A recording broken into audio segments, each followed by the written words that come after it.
Graças a Deus, irmãos, estamos mais uma vez reunidos, mais um domingo, estamos nos ajuntando para estarmos cultuando a Deus. E hoje vamos estar dando continuidade ao estudo na carta de Gálatas. Hoje vamos estar entrando no capítulo 2. E eu, lendo esse capítulo, preparando a mensagem, eu não conhecia essa passagem, uma passagem que eu ainda não tinha lido na Bíblia. E quando eu li, teve algumas coisas que eu li e me surpreendeu muito. Algumas coisas que eu li e falei, não acredito que isso está acontecendo. Essa passagem desse capítulo 2 de Gálatas, nós vamos estar vendo ali um momento em que Paulo vai estar entrando em alguma certa discussão, mas talvez não seja essa a palavra certa, em uma afronta com Pedro. E aí essa foi a minha dúvida, a minha interrogação, tipo, como que isso está acontecendo? Paulo, um apóstolo, afrontando Pedro, que foi um discípulo de Jesus. E ali eu comecei a pensar sobre o que estava acontecendo sobre esse capítulo. E pode ter certeza que esse capítulo tem uma mensagem muito grande para mim e para você que está ouvindo essa mensagem. Nós vamos estar vendo aqui que Paulo vai estar indo até Jerusalém. Ele vai estar fazendo uma viagem a Jerusalém com Barnabé e levando também Tito. E eles vão estar indo até Jerusalém e eles vão ter um encontro com Pedro lá. E nós vamos estar vendo o que vai acontecer nesse capítulo, nesse encontro de Pedro com Paulo, Barnabé e Tito. Chegando em Jerusalém, Paulo vai ter um encontro com Pedro e ele vai ver em Pedro algo que ele não gostaria que tivesse acontecendo, algo que ele não aprovou em Pedro e algo que nós não devemos fazer também. Algo que ele viu em Pedro que não se aplica a nós, que não devia estar se aplicando em Pedro. Pedro, em Jerusalém, ele deu sequência ao seu trabalho como discípulo de Jesus, seguiu levando o nome de Jesus e pregando o evangelho.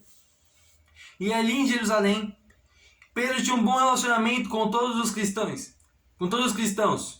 Pedro tinha um relacionamento ali de amor, de expressar o que Jesus ensinou enquanto esteve na terra. Só que em um determinado momento, ali em Jerusalém, Pedro vai ter entrando de encontro com outro tipo de cristão. Cristãos ali que ainda acreditavam que era necessária a circuncisão. Circuncisão era o pacto, a aliança que Deus tinha estabelecido lá atrás no Velho Testamento, que era uma cirurgia que os homens tinham que fazer, e esses novos cristãos aqui, eles acreditavam que era necessário fazer a circuncisão. E chegando ali aqueles homens, Pedro não vai ter um bom relacionamento com eles. Pedro, por saber que a atitude deles era errada, que eles estavam vivendo de uma forma que não era necessária, aplicar a circuncisão, Pedro vai de certa forma estar excluindo aqueles homens e vai ter um relacionamento distante deles. Dois grupos de cristãos no mesmo lugar, na mesma cidade, só que um separado do outro. Pedro não tinha um bom relacionamento com esses tipos de cristãos, os cristãos gentios, que é o que a Bíblia diz. E Paulo chegando ali, ele vê aquela situação e ele não concorda com a atitude de Pedro, de excluir aquele povo, aqueles cristãos. Paulo não concorda com a atitude de Pedro e repreende Pedro. Nós vemos essa atitude de Paulo repreendendo Pedro a partir do versículo 11 nesse capítulo. Vou estar lendo o versículo 11 que diz: E chegando Pedro a Antioquia, lhe resisti na cara, porque era repreensível. Paulo está dizendo que a atitude de Pedro ali era repreensível. Foi ali que eu comecei a bagunçar toda a minha mente, de querer entender o porquê que Paulo estava dizendo uma coisa tão pesada sobre Pedro, que a atitude de Pedro era repreensível. Que ele chegou ali, ele teve que repreender Pedro. E a gente entendendo o que estava acontecendo ali, o que Paulo mais queria dizer, o que Paulo mais queria dizer a Pedro e a nós hoje também, é que independente da situação que o outro está passando, a situação que nós estamos vendo o outro viver, nós não devemos jamais excluir uma pessoa. Jamais descartar uma pessoa e dizer, não, esse tipo de pessoa não serve. Esse tipo de pessoa não é para Cristo. Esse tipo de pessoa é separada de uma forma negativa. Essa pessoa fica para lá e eu fico aqui com o meu grupo. E muitas vezes nós vemos isso acontecendo. Nós vemos diversas vezes, dentro da igreja, inclusive, grupos separados Tipo, esse é o meu grupo, você fica descartado aí. Eu tenho o meu grupo de cristãos correto, você é diferente. Você não tem o que nós temos. Você vê de uma forma diferente, então eu vou te excluir. E era isso que Pedro estava fazendo. E Pedro chegou inclusive a influenciar Barnabé. Teve ali uma falta de entendimento de Barnabé também nesse capítulo, que também estava caminhando para o mesmo erro. E Paulo chega repreendendo Pedro e mudando aquela situação. Paulo identificou um erro e mudou a situação. É muito importante nós entendermos esse erro de Pedro e não cometermos. Jamais excluirmos uma pessoa, jamais excluir um grupo de pessoas porque simplesmente são diferentes de nós. E Paulo ele vai chegar ali e vai falar, não, essas pessoas estão erradas, elas não precisam mais fazer circuncisão. Mas de forma alguma Paulo vai excluir essas pessoas, ele vai abraçar e vai trazer elas, e vai levar a verdade a elas. E agora, pensando sobre essas atitudes de Paulo, que com certeza Paulo teve que ter muita coragem para repreender Pedro, para chegar na cidade onde Pedro estava, tomar essa atitude que ele teve. Mas pode ter certeza que esse ato de Paulo edificou muitas vidas, inclusive a vida de Pedro. E eu quero estar pensando agora sobre atitudes. Paulo, ele teve a atitude de ir até Jerusalém. E chegando em Jerusalém, ele teve a atitude de confrontar Pedro, de repreender Pedro e ensinar a verdade. E ali, com essas atitudes, edificou muitas vidas. Levou o verdadeiro evangelho, que é o evangelho do amor, a muitas vidas. E eu quero pensar sobre atitudes. Coisas que nós devíamos estar fazendo e nós não estamos fazendo. Lendo esse capítulo, pensando sobre tudo que nós estamos vendo aqui hoje, eu lembrei de uma passagem lá em Lucas, de que um jovem tinha sido morto, o jovem tinha morrido, e Jesus vai ressuscitar ele. Lucas 7,14, um trecho do versículo diz: Então Jesus disse, jovem, eu te ordeno, levanta-te. E eu quero que você comece a pensar agora sobre essa frase de Jesus. Jovem, eu te ordeno, levante. E traz ela para você agora. Você que está me ouvindo. Ei, levante, eu te ordeno. Imagine Jesus falando isso para você. Como ia ser, o que você ia sentir. Qual ia ser o seu impacto ouvindo Jesus falando para você. Eu te ordeno, levanta-te. Ali em Lucas, era uma ordem para ele voltar à vida. Para ele ressuscitar e Jesus dizendo, levanta-te. E nós pensamos sobre qual seria a nossa atitude ouvindo essas palavras vindo da boca de Jesus para nós, levanta-te. Só que ele continua dizendo, ele diz para nós todos os dias, levanta-te. Não da mesma forma que foi com aquele jovem de voltar à vida, de estar morto e ressuscitar, mas levantar para tomar atitudes.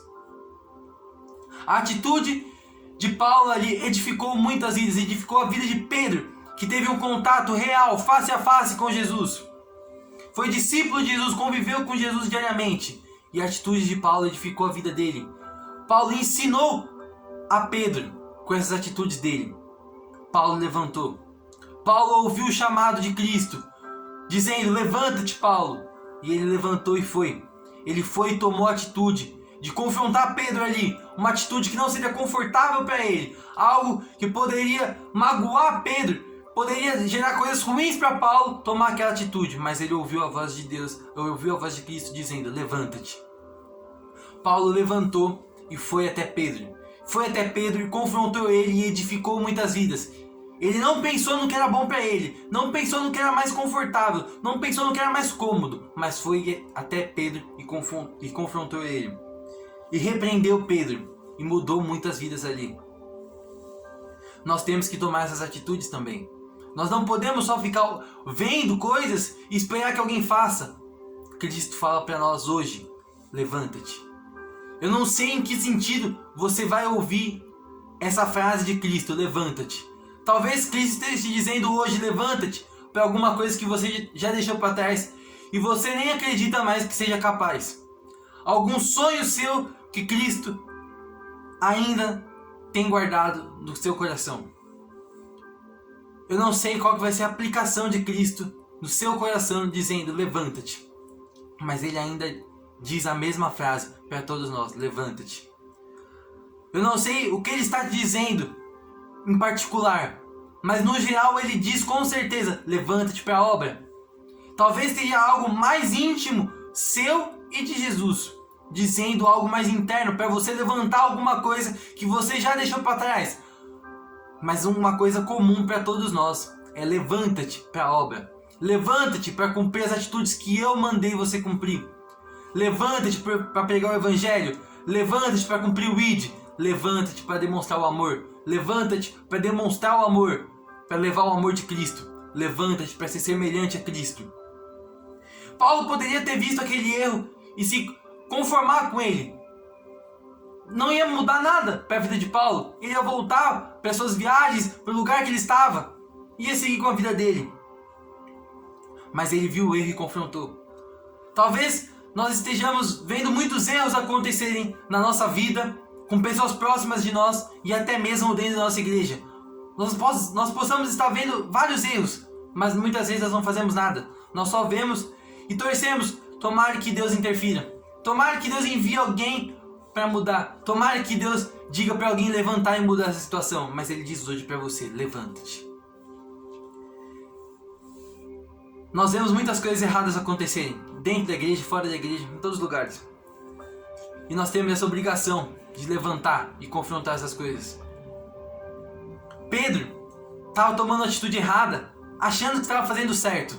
Achando que, excluindo aquele grupo de pessoas, ele estava agradando a Cristo, cumprindo o que Cristo tinha mandado ele fazer. Pedro, que viveu com Jesus diariamente. Imagine nós. Imagine quantos erros nós não cometemos.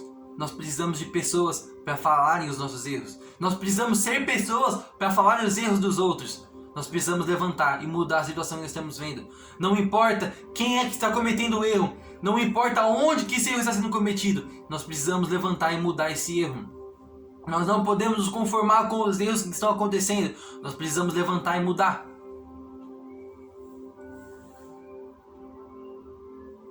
É difícil fazer isso muitas vezes. Com certeza não foi fácil para Paulo tomar essas atitudes. Mas ele ouviu a voz de Cristo dizendo: levanta-te. E eu quero te dizer hoje que Cristo te diz a mesma coisa: levanta-te.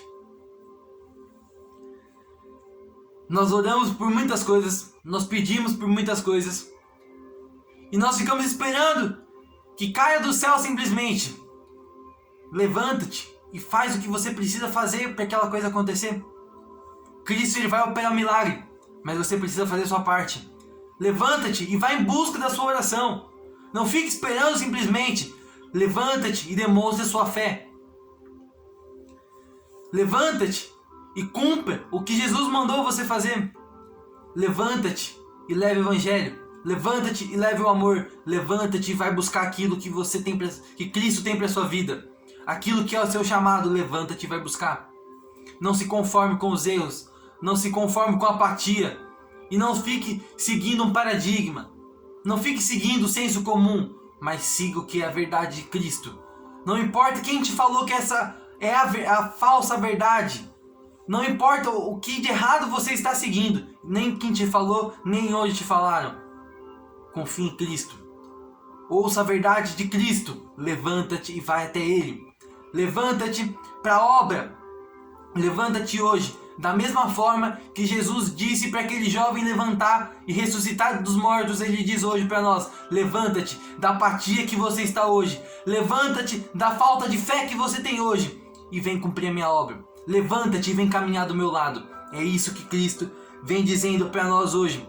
E fechando esse capítulo, Paulo diz o último versículo: já estou crucificado com Cristo e vivo, não mais eu, mas Cristo vive em mim. E a vida que agora vivo na carne, vivo-a pela fé do Filho de Deus, o qual me amou e se entregou a si mesmo por mim. Levanta-te hoje e diz que hoje não vive mais você, mas Cristo vive em nós. Cristo está dentro da nossa vida. Cristo é a nossa vida. E não vivemos mais para nós, mas sim Cristo vive em nós.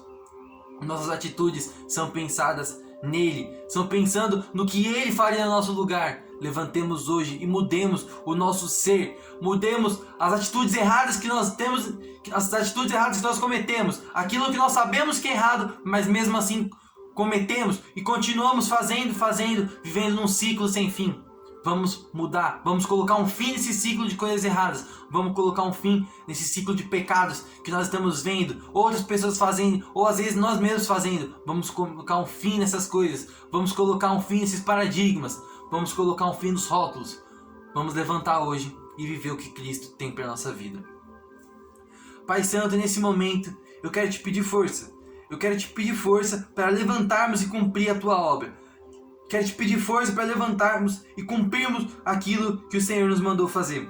Levantarmos e cumprir as suas necessidades para a nossa vida. Aquilo que é o seu plano para a nossa vida.